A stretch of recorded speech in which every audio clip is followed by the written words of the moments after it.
Welcome to making the most of Elvanto. You've got Elvanto, you're paying for it in your church.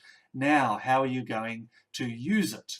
And this is not using the most of Elvanto, this is making the most of Elvanto. We're actually going to talk about breaking Elvanto down into bundles of functionality and doing the maths on which ones you actually need, deciding which ones actually benefit the church. And I'll show you some of these bundles of functionality. I'll show you some key features in action. I'll show you some of the cool integrations. But you should not use or not plan to use everything you see in this presentation. It's about you in your context with your ministry goals, working out what will actually benefit your church, what will make progress for the kingdom of God. So there are 4 questions we need to answer to make the most of Elvanto. Why, who, when, and how. Why am I using technology at church? Why am I using Elvanto at all? Who's going to help us make the most of it? Who's going to make this thing work and be productive? When should I actually start using features? When should I roll out particular features? In what order? And then how do I do that? How do I implement a new feature from scratch? What are the steps that I need to go through? So firstly, why? Why use technology at church? Well, I want to argue to you that technology is like a deacon. Technology is a deacon. Acts chapter 6 talks about the deacons of the early church. Let me read to you from Acts 6. In those days, when the number of disciples was increasing, the Hellenistic Jews among them complained against the Hebraic Jews, because their widows were being overlooked in the daily distribution of food.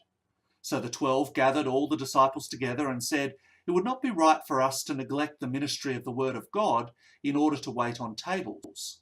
Brothers and sisters, choose 7 men from among you who are known to be full of the Spirit and wisdom. We will turn this responsibility over to them, and will give our attention to prayer and the ministry of the word." This proposal pleased the whole group. I want to say this passage actually shows 5 different ways that deacons help, 5 different ways that deacons are an assistance to the ministers and the members of the early church, in the same way that technology is a help to the ministers and the members of churches today. So firstly, there's a ministry, a system of ministry in the early church for doing a particular task, the distribution of food. And the apostles gather together because there's a problem with this system, and they put in place something that frees them up for ministry, that avoids them neglecting the real ministry they have been set aside for, the ministry of the word and the ministry of prayer. Now, they could have stepped in. They may have been good at it. They could have stepped in and done this job themselves, but that would have been neglectful because they were set aside for something else. So they put in place a system. Technology is exactly that. Technology protects you from getting tied up in good ministry that you shouldn't be doing. That's right, good ministry that you shouldn't be doing because you've been set aside for another ministry. And so you put in place a system, technology that handles whatever's going on in that area of church life so that you are freed up for more ministry. 2, putting in place this system actually mobilized other people for ministry. People who weren't already involved got involved. The system enabled the apostles to delegate responsibility, and technology is a great delegator. Technology handles the organization, handles the communication, handles the delegation in a way that empowers others to get involved and gives them the resources, the instruction, sometimes the training they need to get involved in ministry that otherwise they wouldn't get involved in. 3, the system they put in place actually did the job. It was a system of care and one that was better than was there before. Technology is great at distributing and organising efficiently in a way that improves on manual processes. It might be distributing knowledge. It might be distributing tasks. It might be distributing responsibilities. It might be distributing food. But the result is better care, better communication in the actual task at hand. 4, more than that, the original problem in Act 6 was people were slipping through the cracks.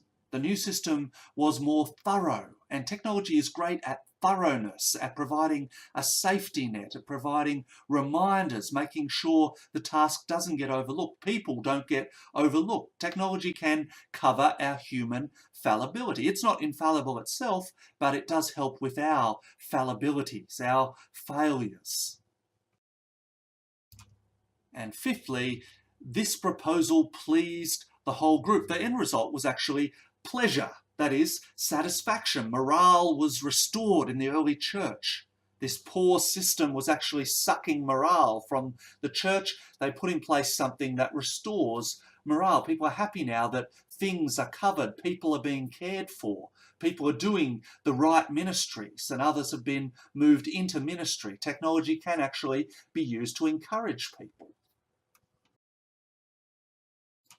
So why is the first question. Why use technology at church? Why use something like Elvanto more than we're already using it?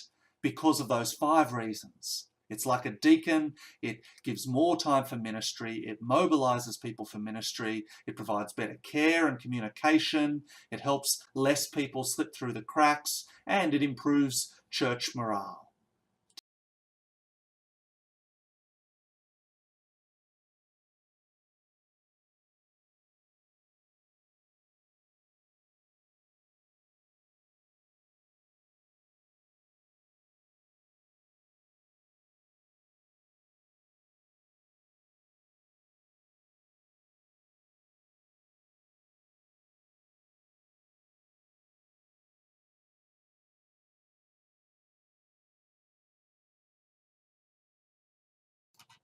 And I'm talking here not just to the administrator, the technologist who's going to put Elvanto in and make use of the features and set things up. I'm talking to the staff of the church. I'm talking to the clergy, the pastors, because unless the staff understand the why, unless the staff see the potential of Elvanto to be a deacon, to free them up for ministry, to mobilize others, unless the staff get that, then Elvanto will never work because there's a cost.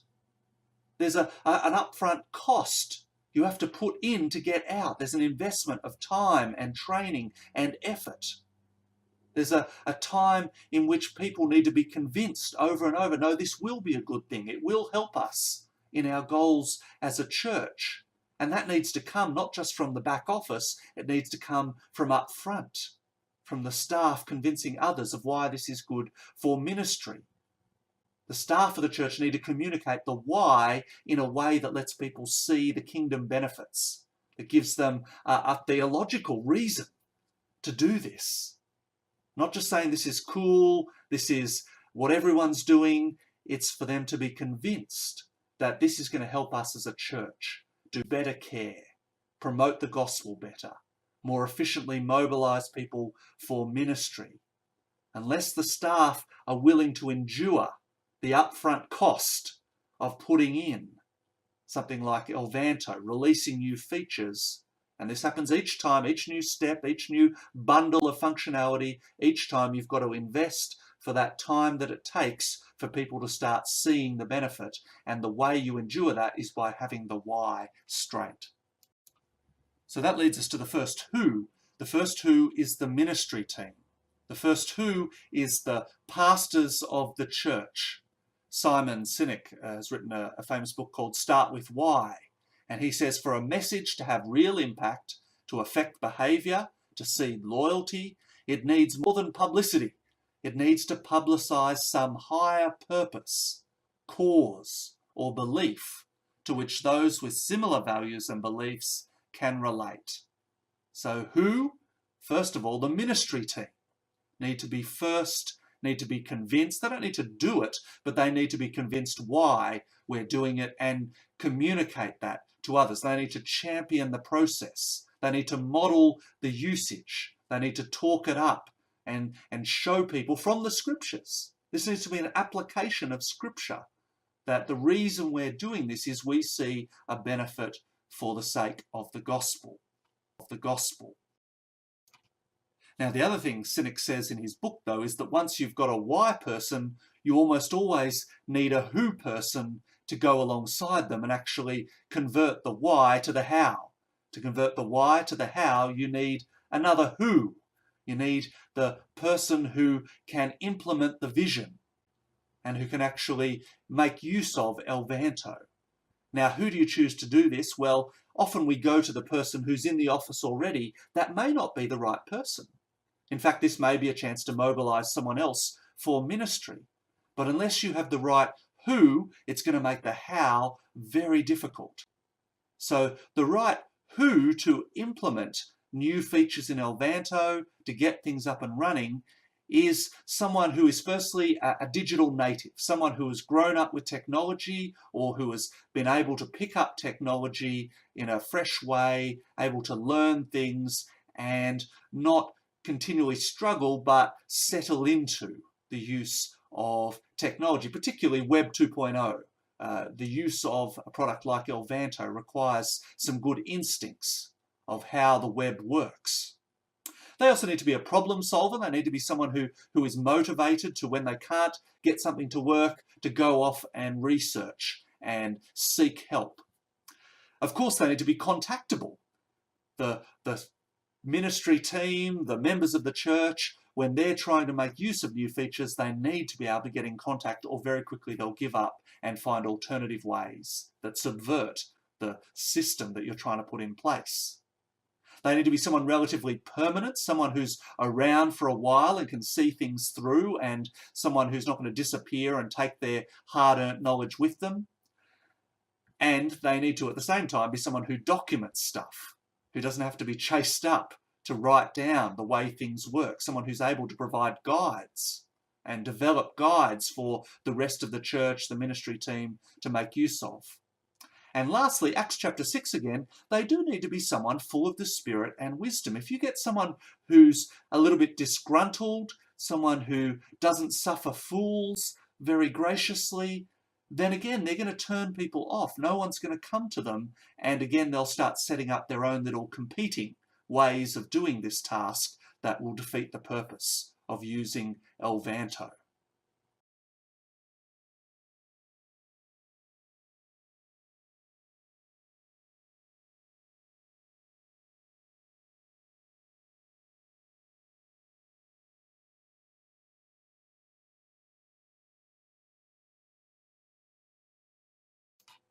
So you've got your why straight, you've got your who in place, you've got the ministry team on board, you've got someone with the technical competencies in place to make use of this. Now when do you do things with Elvanto? And that's a very important question because there's so much you could do. Here's a quick spread of all kinds of functionality that is available in Elvanto, all kinds of features that you might see others using or hear about other churches using, or you just scan through Elvanto and you see all these things. When should you do these? Should you do them all at once? Definitely not. Definitely not. The number of features is huge, and 50% of IT projects, 50% of IT projects fail in businesses, not just churches, in businesses, because they're too big. People try and put it all in at once instead of piloting, trialing, limited functionality, getting that right, and then moving on to the next piece of functionality. Also, because when you get a quick win, when you put in place one step at a time, people gain confidence. They start to see the benefits. You don't have to keep arguing from why each time. People start seeing the why when they start seeing time freed up for ministry, when they see people mobilized for ministry. So most churches fail when they try and do too much at once. They see the shiny new feature, slow down, one step at a time, pick one promising feature and do that right. So here's what I want to do. I want to break up all the myriad of features of Elvanto into 6 bundles, 6 areas in which you might find benefit from making use of Elvanto, and each one is in sequence. They kind of leverage off the ones before them, but you really can just jump to the ones that are most promising for you, and I recommend you just skip through. Once I've explained this, skip through to the ones that have good prospects for improving ministry at your church. Don't do them all. You can't do them all.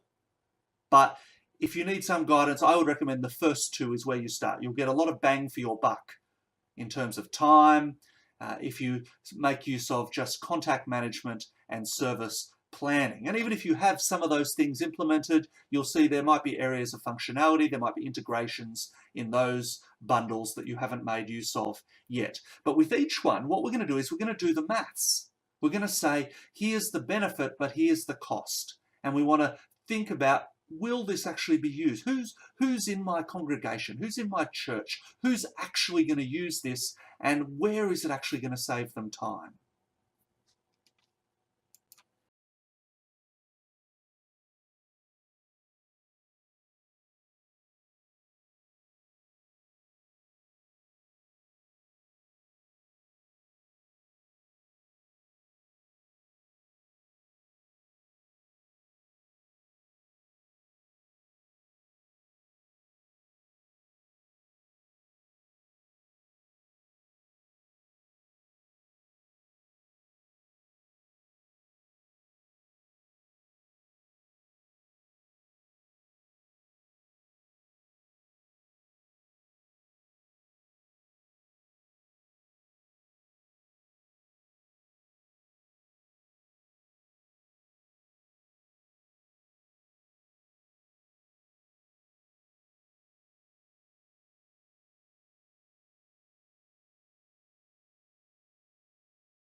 So you can jump to whatever bundles you're thinking about right now, but I'm going to start with contact management. This is the basics of Elvanto.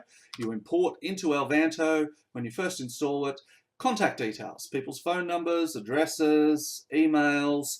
It all goes in and it's in one place. Once that's there, you've immediately got the benefit that there's a one-stop shop for people's information in your church. And that's accessible to the pastoral care team, that's accessible to group leaders, whoever you give it to. They now have the most up-to-date details for people in the church.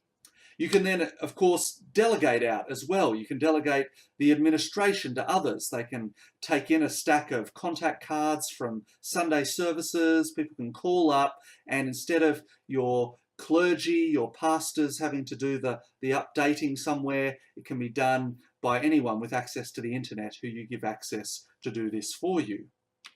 Once that's there as well, you can start to get information out. You can print a parish directory or a church directory, and that's just a report in Elvanto. Reporting just lets you print a standard report of people's details. but it's printed in helpful formats, family format. You can just see the family name, the adults in the household, a list of kids' names, the address, the adult's contact details. It's just a report. You spit it out, slap on a cover page, and you've got a directory to hand out at church on Sunday. When I first made use of this, it went from a 2-day, 3-day process down to a 10-minute process. Wonderful return on investment. What else can you do? If you have to keep track of safe ministry information, if you need to keep track of who is allowed to work with children, that just becomes information you store against the members of your church. If you have the working with children check in Australia, you store that person's number, their expiry dates, you know who's been trained by what training courses, and again, you can just run a report and see who's been expired, who needs to get training, who should and shouldn't be working with children. It becomes very easy to fulfill your obligations, your duty of care in church life. Then you start to make use of integrations. If you have the information in Elvanto, you can set up integrations to things like Google Contacts. You can make use of an integration, a third-party product that will copy across all your contact details from Elvanto so you can pull them up on your phone if you use Android phones from Google Contacts, or even just from Gmail. All the email addresses of your church will be there and up to date. What else can you do? Well, once you've got individuals, you can start managing groups. And so many aspects of church life are organised around groups of people. And Elvanto just lets you drag and drop people into groups, select lists of people into groups. And once you've got that group, you can email the group. You can maintain that group. You can print out a list of people in that group. In our church, we have our leadership teams, our ministry teams, people who come to courses, administrative lists for who receives different communications, who's supporting different causes, and we manage our church services by groups, our Bible studies by group. All of that information, again, can be maintained by the leaders of those ministries and those groups. We delegate out the maintenance of the people in that group to the leaders and free up more time for the pastoral team. You can also then print out those groups. We print out at our church our name labels from those group lists. Name labels are just basically a report, again, in Elvanto.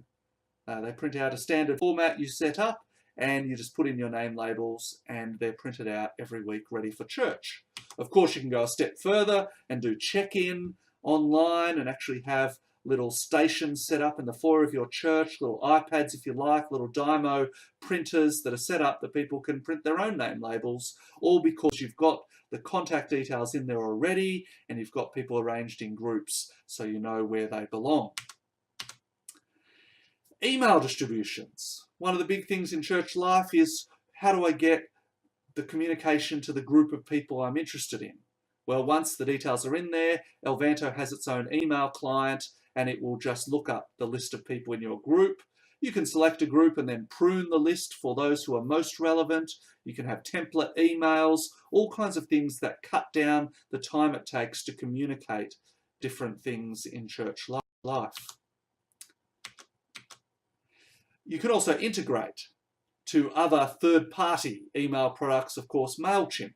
And so much more beautified emails can come out of the system. MailChimp integrates directly to Elvanto, so it can make use of a list of people who can be signed up to a group, and it keeps that list updated. That's contact management. That's the bare bones. Once you've got that in place, all kinds of other things become possible.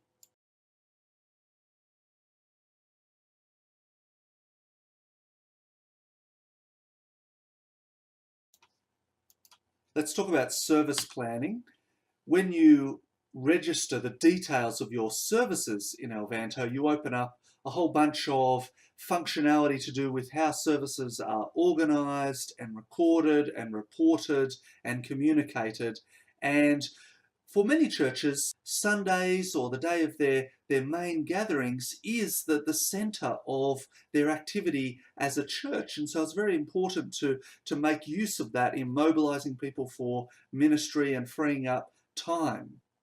Once you've got the details of services, of course, then you can start planning those services. And one of the key features in Elvanto is the drag and drop service planning screen, where you have a template that's there for each church service, depending on the type of service, and your service leaders can come in from wherever they are and start moving things around and adding songs and writing names and adding stage directions and all kinds of things that collaboratively come together to plan a service.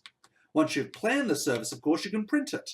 And what a wonderful freeing up of time for our service leaders to come to church on a Sunday and find a stack of printed service orders there ready to go with all the instructions, all the details. Of course, that makes our gatherings smoother. Our God is a God of order, and so it's wonderful to reduce the confusion. Everyone knows what they're doing. You have indicative timelines for how things play out in the service. Great feature for making your Sunday services more organised.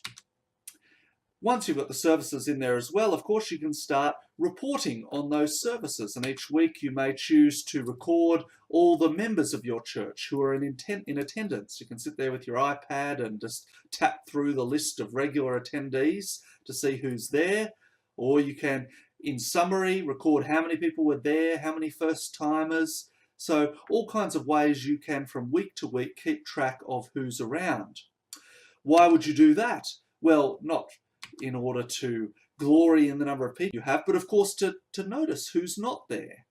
You can start doing absence reporting. You can say, well, when people haven't been there for 2 weeks, I want to get an email of who's there. So here's an example from my inbox. Every Monday, I get a little email that says who's missing in action. I haven't been at church for the last 2 weeks. I want to follow up on where they are and whether they're okay. You can also start to analyse the information you get from attendance tracking across the weeks, across the months, across the years. At our church, we feed that information into a bit of a dashboard for our parish council. Not only do we see the finance figures, but we also see at the top, you can see there, a little tracking of our attendance month by month, this year versus the previous year. And that just helps us get a sense of the rhythms of church life. It helps us be more on the ball for which weeks we need more space, which weeks we need more leaders available. Of course, once you've got service details and services planned, you can start rostering. And one of the great features of Elvanto, again, is just the drag and drop ability to see your rosters, your services across weeks, and move in the people who are going to serve. This can help you mobilise people for ministry or just organise people for ministry in a way that everyone knows how they're serving. There's incredible functionality within this. You can see across a number of weeks. You can auto-schedule, so knowing who's available for which types of roles, Elvanto will schedule them in. If it knows that I'm on the preaching roster, but I only preach every 4th week, it will slot me in every 4th week and find other people for the other spaces. There's a great ability to schedule teams when you have one group of musicians who always serve together. And then, of course, you can print that out. And you can print your roster at the start of the roster or have a weekly roster that's printed out. And it's just a report. In Elvanto, you just tell it, I want dates down the side, and here are the departments or the roles that I want to see on my roster. Straight away, there's an hour saved. Instead of fiddling around in Microsoft Word, Elvanto will print your roster for you for handing out. It can also be made available online. This is technically an integration from Elvanto, but on our church website, we have a page that displays the rosters for the month. We have this up on a screen in our church office. At a glance, I can tell who's on this week across our 3 different services, what they're doing, where the gaps are. Very functional once it's in Elvanto for communicating and planning and spotting gaps in church life. The real power, though, comes in mobilizing people for ministry. That is, you don't just need to have a member of staff doing the rostering, and you don't even just have to have one person rostering each service. You can have, for each service on a Sunday, a roster organizer, you can have a music roster person, you can have the children's ministry roster, and they all work together on their segment of the roster. It's collaborative rostering, it's shared rostering in a way that everyone knows who's available and who isn't. When the musicians have somebody on, you're aware of that, and you don't put them on something in another aspect of the service. You can see which roles conflict with other roles and which roles are compatible. So Elvanto knows that I can't preach and be on Sunday school in the same week, and it won't automatically schedule me onto those tasks. You want to remind people of their rosters as well. Elvanto doesn't. Instead of having to fumble through the rosters and type out emails, it will just send one weekly email or text, SMS, to all your members telling them everything they're on this coming Sunday. Very powerful way of making sure people are aware, giving them a chance to swap if they need to. And of course, Elvanto will do the swaps for you. Elvanto also has all kinds of integrations that people have put together for communicating those roster reminders. There's one of my favourites, and my wife swears by it, is ChurchBot, which is a Facebook Messenger integration. Once you set it up, it sends out Facebook Messenger reminders to people. Here's an example of my reminder. Here's, John, what you're on this Sunday across all the services, and you can just click on one of the services to see more information about that service. Elvanto itself lets you integrate to Google Calendar or iCalendar. It'll let you just use the links that are available, and you'll suddenly have your weekly roster popping up on your personal calendar. Again, when this works, this is a great benefit for reducing confusion in church life. You don't turn up and find people aren't there because they've had every chance to be reminded to come. But it also lets people mobilize others. Elvanto now allows you to swap and replace. It knows who you could swap with. You press a button, it emails everyone else who's a Bible reader to let you find someone who could swap with you for a given week or just replace you. So there's the service planning bundle of functionality. You don't want to do it all, and you certainly don't want to do it all at once, but there's one area in which you may start to get a great benefit in church life, whether it's freeing you up for more ministry, whether it's getting others involved, whether it's just doing the task better with less things slipping through the cracks. That's service planning.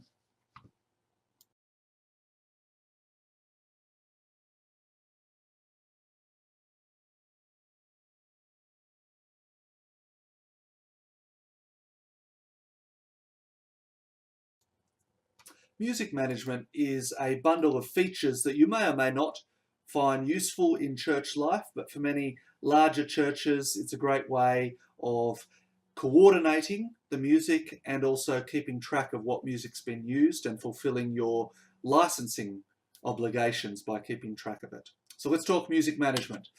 Just like with contact details, you need basic song details as the basis of music management. And each song exists as a song in Elvanto, and it's categorized, and you're able to record all kinds of details against each song. That is directly integrated into Song Select. If you're a Song Select licensee, then you enter in your Song Select details, and then from then on, whenever you try to add a song in Elvanto, it pops up a list for you of all the matching songs with their CCLI license numbers. You can find the right song, and it will pull down all the details of that song for you. There you go, saving time straight away, freeing you up to do other things. For those of us who have a CCLI license obligation, Elvanto also has a direct set of fields. Every time you add a song to a church service, you enter in the number of digital copies if you've got it up on projector, the number of print copies if you're printing out, the lyrics. It's all in one place, and then Elvanto simply lets you print a report to do your CCLI reporting. At present, it doesn't integrate directly into CCLI because CCLI itself doesn't allow that, and so someone will still have to type in that report into the CCLI website, but I take it in future CCLI will get with it and enable a direct way of reporting into their systems. If you've got the song details, the next step is to add the lyrics of the songs. Again, Song Select, if you're plugged in, will pull those song lyrics down for you, and those can be used for printing or for searching. What a great feature if you're the preacher for the service to be able to look for songs that touch on the themes that you're raising, and right in the place where you add songs to a service, it lets you search for the relevant songs. Of course, the big one is when you've got song lyrics, you can then integrate that into your big screen at the front. There's at least one data projector software product called Proclaim that integrates directly into Elvanto, and it can pull the lyrics out of Elvanto and put them up on the screen. So there's no fiddling with PowerPoints or cutting and pasting. If you are stuck on PowerPoint though, there is this little product, one of my own, called Elvanto Service Builder, which just hooks into Elvanto Service Planning and lets you basically insert anything or everything from a service, build your slide deck automatically, or just pull down little bits and pieces. You can go verse by verse if you like and insert that, or insert file attachments. If you store your PowerPoint slides of every song, you can have it automatically insert those song slides into your main presentation for a service. Songs as well are known by person in Elvanto, so you can have your musicians have a list of new songs to learn and they can tick those off as they learn them, so a great way to coordinate the adding of songs to your repertoire. You can store the chord sheets directly as file attachments in Elvanto. You can store any type of file you like, but once your chord sheets are in there, your musicians can print them, again, recording those details for licensing purposes, but they can print them out, or they can even just have it on their iPad in front of them. Some people in our church like to just have Elvanto up on their iPad and they can just play their songs directly from their iPads in church. Just like you do roster planning though, you can also roster out your songs. And so across the weeks of your roster, you can plug your songs in and see the songs side by side for progressive weeks. And that way you can introduce a song and have a sequence of playing it this week and next week and in a few weeks to help people come up to speed with new songs. And you can see the balance of songs across your roster. Lastly, you can start to integrate your song details with other products. On our website, we have a little WordPress plugin that shows the songs from last week and this week, along with some of the things we've attached to them in Elvanto, like the YouTube links. So for members of our church, if they're new, they can look up the song they didn't know from last week, or even the songs for the coming week. They can click one link and get a YouTube playlist of all the songs we're going to sing at their service this week.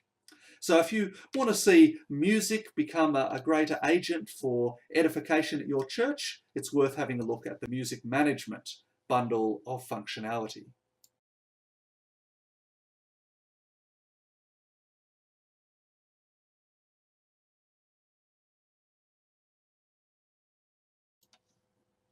File storage is one area of Elvanto that you definitely want to do the maths and make sure you don't try and make use of it for things that will actually take you longer.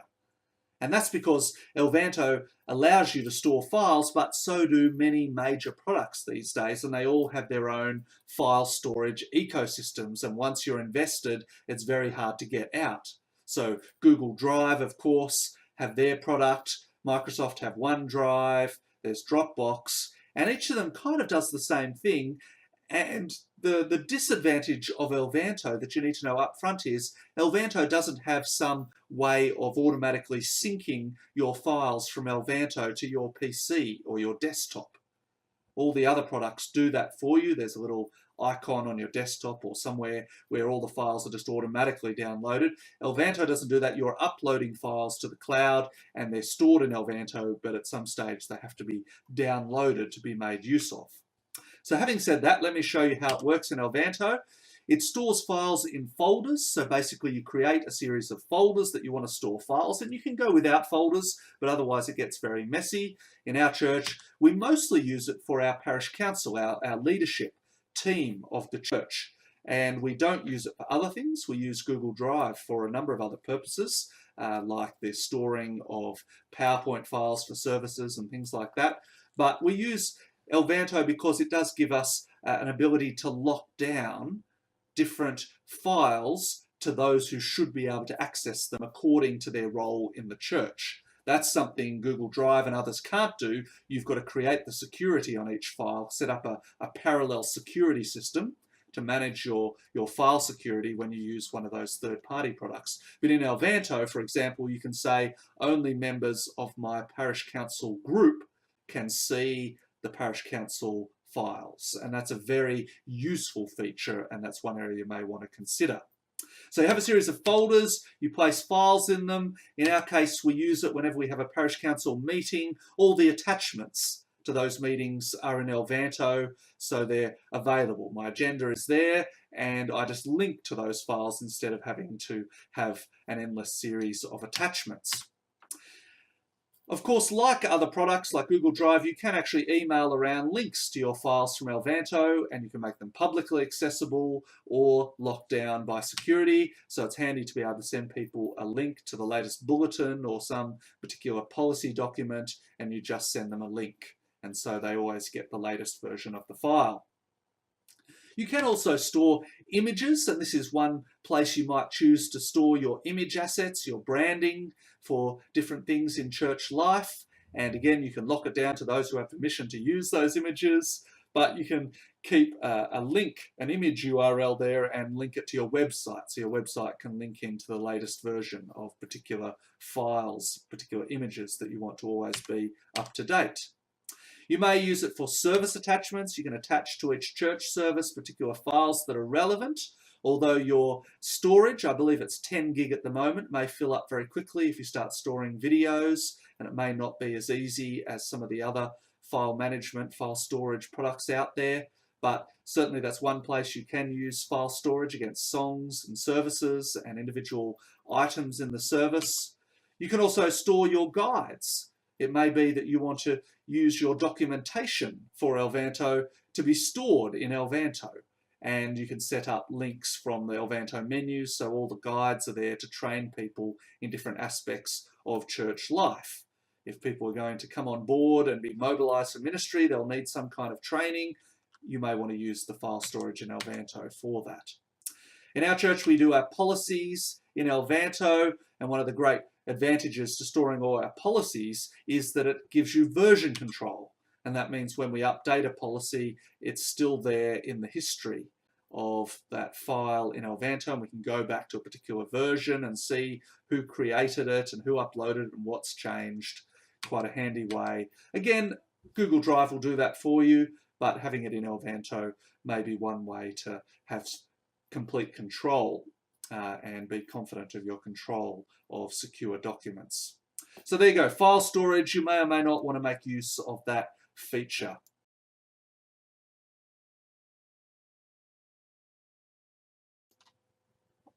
Online forms. One obvious area of church life where we spend a lot of time is getting people filling in forms and then having to store those forms or type those forms in.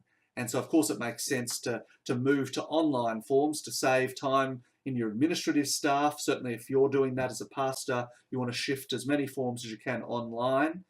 You have to be careful, of course, and do the maths. If you have a number of people in a demographic who find online forms confusing, it may not pay you, it may not be a benefit, it may cause more trouble than it's worth, but it's worth doing the maths on that.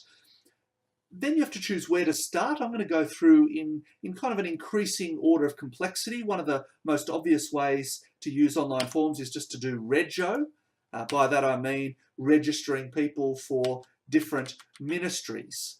It may be for your Sunday school. Here's our Sunday school registration form that parents can access off the website and just update the details of their children. And the great strength of Elvanto here is that these details you can set to be automatically updated into your Elvanto contact details. So if anyone changes their details every time they fill in a form, they're updating to the most recent information.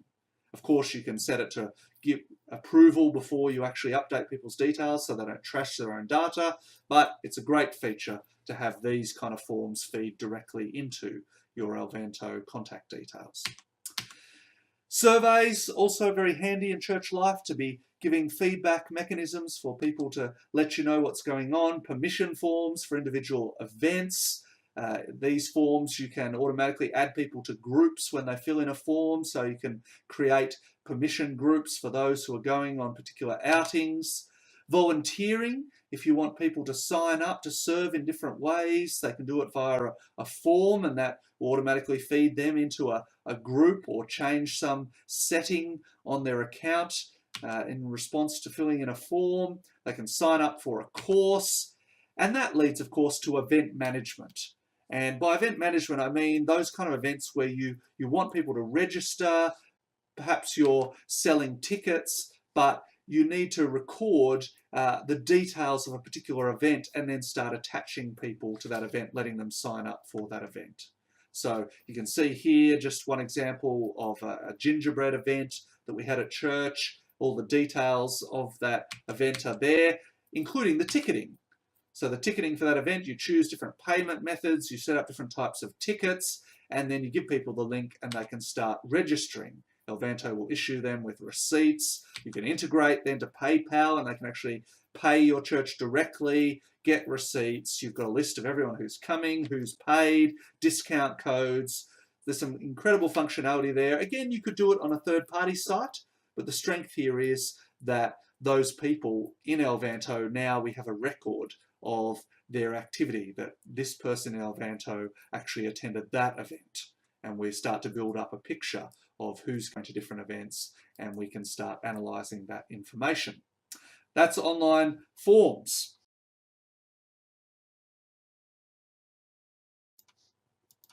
The last bundle of functionality I want to show you today is what I call pastoral management, and this is the way we use Elvanto as a system to care for people, or to keep track of how people need care or where they're up to in a process of caring and building them up, or their process of discipleship.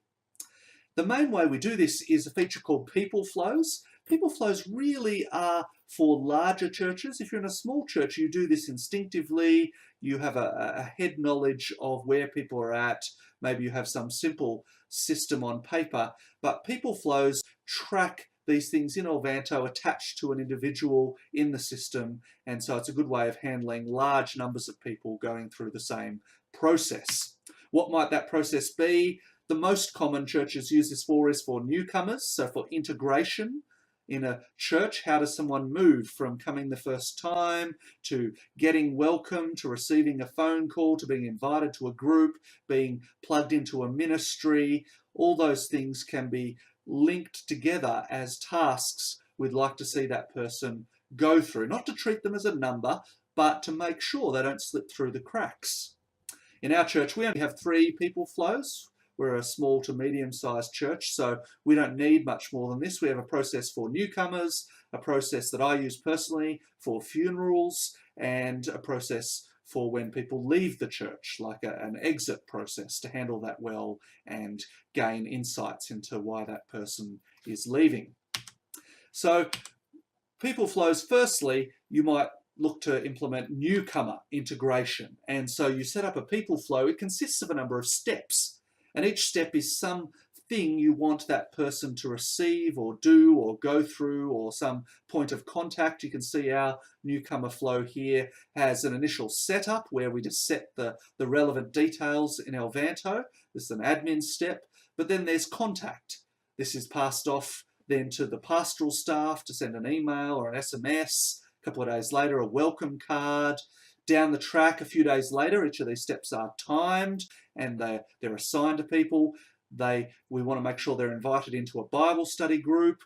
Then we just want to touch base a couple of weeks later and just follow up whether they've actually kept coming or not, whether they've become connected to the church or whether they've stopped coming, they've made the decision to go elsewhere, and then we at least draw a line under that process and we know where they're at. So you can see each of these are structured, and let me show you in a bit more detail what one of those steps look like. Here's the initial contact step for us when a new person comes. On the first day after they've come, on the Monday, we want them to get an email or a text. And so that's set to pop up only a day after. There's a couple of different people this could go to, depending on their morning church or evening church. And what actions are taken? Well, we've got a draft email there, and that's a template email, but when that step comes up, if you choose to execute that step, you get the template email and you can add some personal details to it. The same thing applies to an SMS, but then you move them on to the next step and you say, automatically, once you've processed that initial contact, they'll be moved on to the welcome card step, and that means in a couple of days' time, I'll get another reminder telling me that that person needs to get a card from us as well.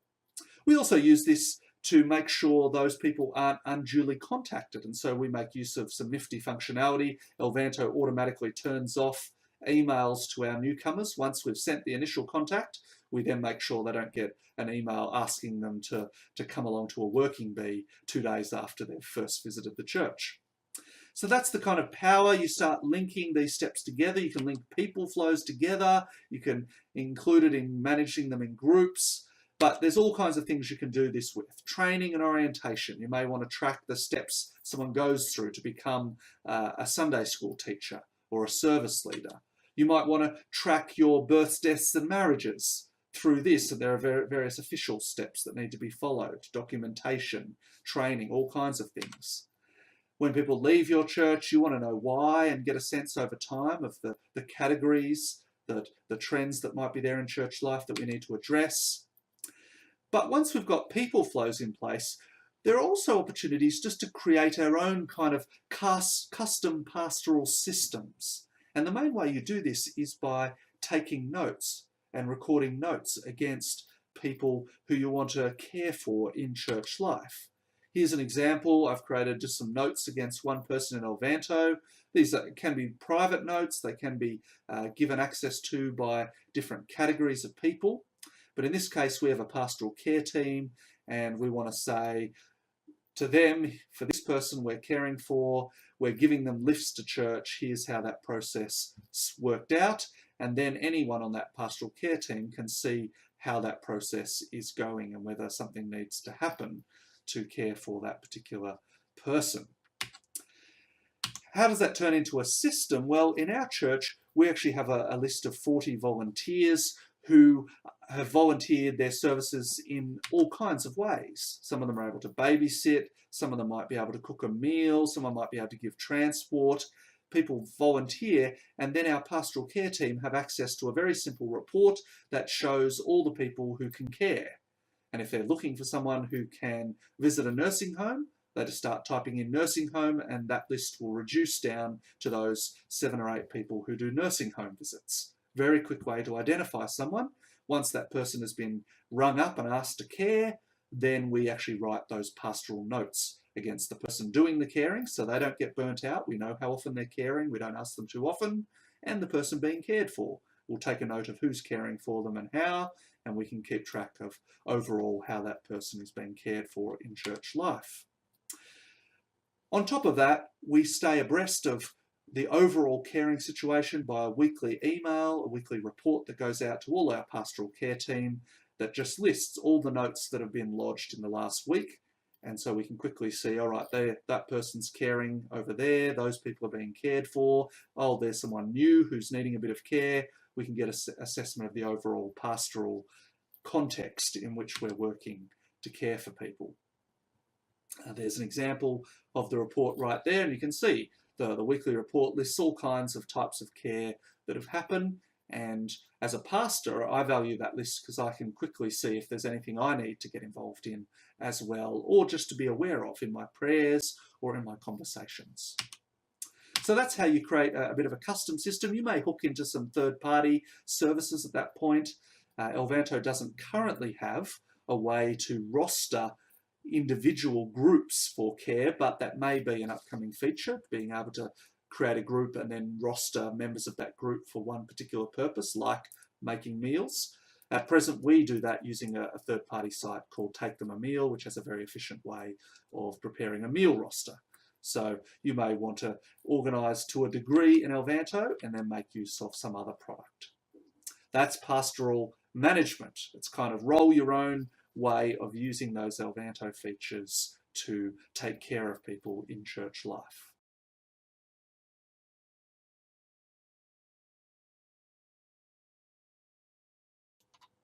So that's just 6 bundles of functionality that I would categorize as areas that it's worth looking at and doing the maths on whether you think that will be useful in your context. You might decide, yes, contact management and service planning we've started using, but we need to expand our usage and use them to the best that we can. We won't use music management, we don't need document storage, but online forms we haven't touched yet. Maybe you'll make a plan to start using online forms. But notice the arrows between those things.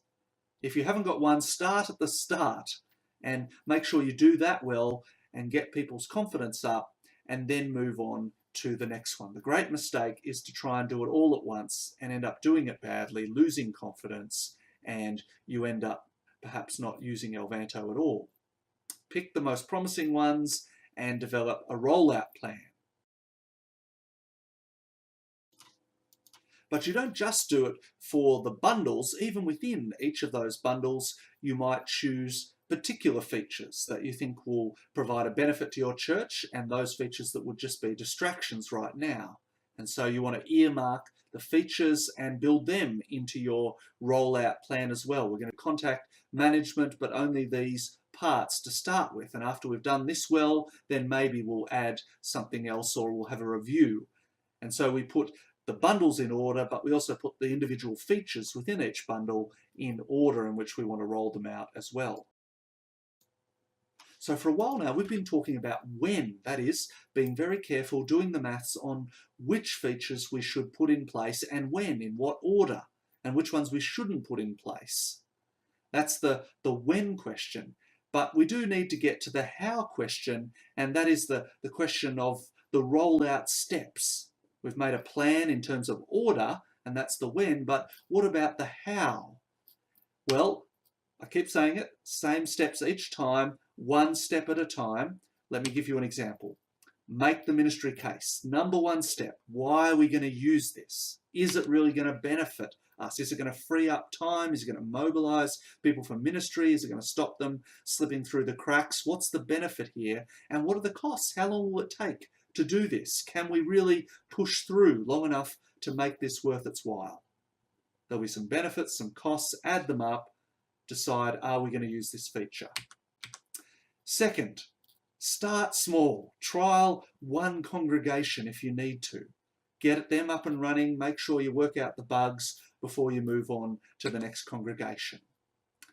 What does it mean to do a trial? Well, you start by getting the feature up and running. Transfer the information in. If it's contact details, you have to import that. If it's groups, you might have to type them in, copy them from somewhere, set up the groups. Some things you can import to Elvanto, some things you'll have to create just by data entry. Once you've got the data in there and you know how this feature is going to be used, you need a guide because you're going to have to do some training. You really want a step-by-step guide ready before you even try to train people. How are we going to use this? What screenshots do I need of this in action? This is where your admin person is gold. If they can set up a clear set of steps, instructions, pictures, and even better if that's a web page or if that's a PDF or something you can have accessible from Elvanto to train people in this task. Do the training. Get your guide, get a group of people in a room, get it up on a projector screen, walk through them, show them how to do it, get them to practice it, let them walk away with the guide, give them the access, set them loose, bring them back to retrain if required. Once people are actually up and running, you want to give it some time and then do a review. Work out, are people using this how we expected them to? What are the bugs we didn't anticipate? Are we finding people are using their own categories and it's making a mess? Are people not using the feature in a way that others can understand? Who are the loose cannons? Review and monitor. And second last, make sure you get rid of the old system. This is the great danger, is that people who aren't quite on board keep using the old system. And we need to burn our bridges. We need to make sure no one's typing contact details into that old Excel spreadsheet they used to use so that they've got the updated details, but now no one else does. We've got to decommission any old systems, and ruthlessly so. When I first started at my current church, there were 9 different ways of doing rosters. I had 9 pieces of paper on my desk just to work out what was happening on Sunday. Not only did I have to do Elvanto rostering, I needed to chase down all those old systems and make sure each of those people were trained and started using the new system. And lastly, don't leave congregations behind either. Don't leave old systems behind. Don't leave that elderly congregation behind using their own system. It's very tempting and it's a pain to bring people on board. But if you leave anyone behind, you lose the benefit. The benefits are exponential the more people who are using the system. So don't leave anyone behind.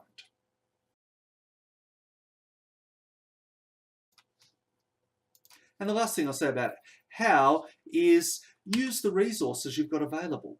As you start to put things into practice, don't just rely on one person. Don't make one person the fount of all knowledge. Make sure you access different information sources on the internet.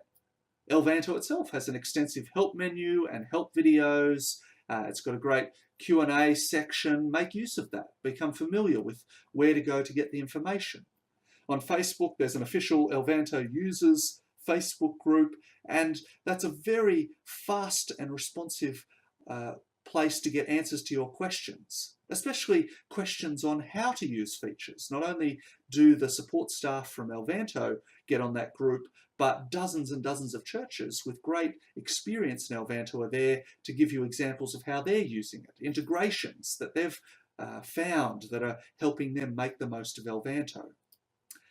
If you're a staff member at your church, part of the pastoral team, make sure you've got people you can go to, not just everyone using the one Elvanto expert, but if you identify someone in your congregation who's very good with this, make sure you latch onto them as your personal helper as well. And you can even approach another church to ask for some help in their expertise. Maybe they can send someone out to help you do some analysis on how you're using Elvanto. You might ask for access to their system, just for a read-only user, to let you look through how they're using Elvanto and see what live information looks like with the feature that you're interested in. And that can be a very easy way to find a good way to do the task that you're trying to get done. So what's the takeaway? The takeaway from today is one step at a time. This is where you'll make the most of Elvanto if you just pick one feature, do the maths, make sure you really need it, do it carefully, step by step, get it right, build people's confidence, and move on to the next one. If you get your why straight and communicate your why, you'll have the time to do that. People will endure as you bear the cost of putting a new system in place. If you get your who on board, make sure all the staff will actually make use of this and champion this. You've got the technical people who'll actually make a viable go of putting this in place. You've put together your rollout plans so everyone knows which feature we're working on at the moment and when they'll get their feature. And most importantly, just take the first step. Start using a new feature that you're not currently using and put that into practice and gain some confidence yourself and turn your why into a how.